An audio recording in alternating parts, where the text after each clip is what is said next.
Trump প্রশাসনের নতুন নতুন সব অবস্থান পাল্টে দিচ্ছে ভারতের ভূ রাজনৈতিক কৌশল।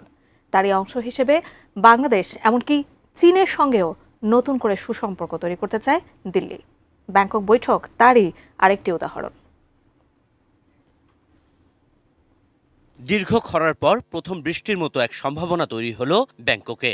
5 আগস্টের পর ঢাকা দিল্লির সম্পর্কে যে টানাপোড়েন, তাতে ডক্টর ইউনূস নরেন্দ্র মোদীর ব্যাংকক বৈঠক দিচ্ছে নতুন কিছুর ইঙ্গিত। অল্প সময়ের প্রস্তুতিতে হওয়া বিমস্টেক সাইডলাইনের এই বৈঠকে শেখ হাসিনাকে ফেরানো থেকে শুরু করে বাংলাদেশের গণতন্ত্র, নির্বাচন, সীমান্ত অস্বস্তি, নদীর পানি বন্টন, আঞ্চলিক সহযোগিতা সহ দুই দেশের সম্পর্কের ভবিষ্যৎ পথচলা নিয়েও কথা হয়েছে দুই সরকার প্রধানের। 8 মাসের অচলাবস্থা হঠাৎ খুলল এবং বেশ জোরালোভাবেই। এর পেছনে বিশ্লেষকেরা দেখছেন ভারতের অন্যরকম এক উপলব্ধি।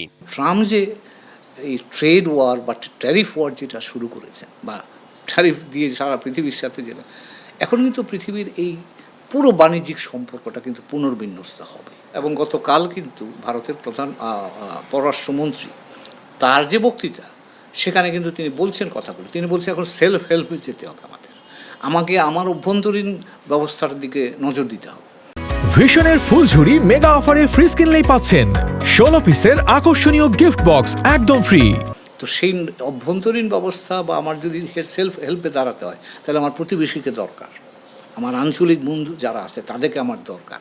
এবং সেখানেই আপনারা যদি মনে করতে পারেন, কাজানে, রাশিয়ার কাজানে গিয়ে ব্রিক্স সম্মেলনে কিন্তু মোদি সাহেব এবং চীনের প্রেসিডেন্ট শি বৈঠক করেছিলেন। এবং ভারত এবং চীন কিন্তু পারস্পরিকভাবে এখন নিজেদের দিকে আরেকটু মনোযোগ দিয়ে দেখছে।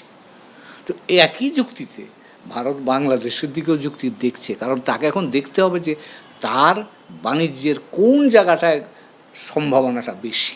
ভারতের এই উপলব্ধি কি নিশ্চিত? সম্পর্কের বরফ কি গলা শুরু করলো পুরোদমে?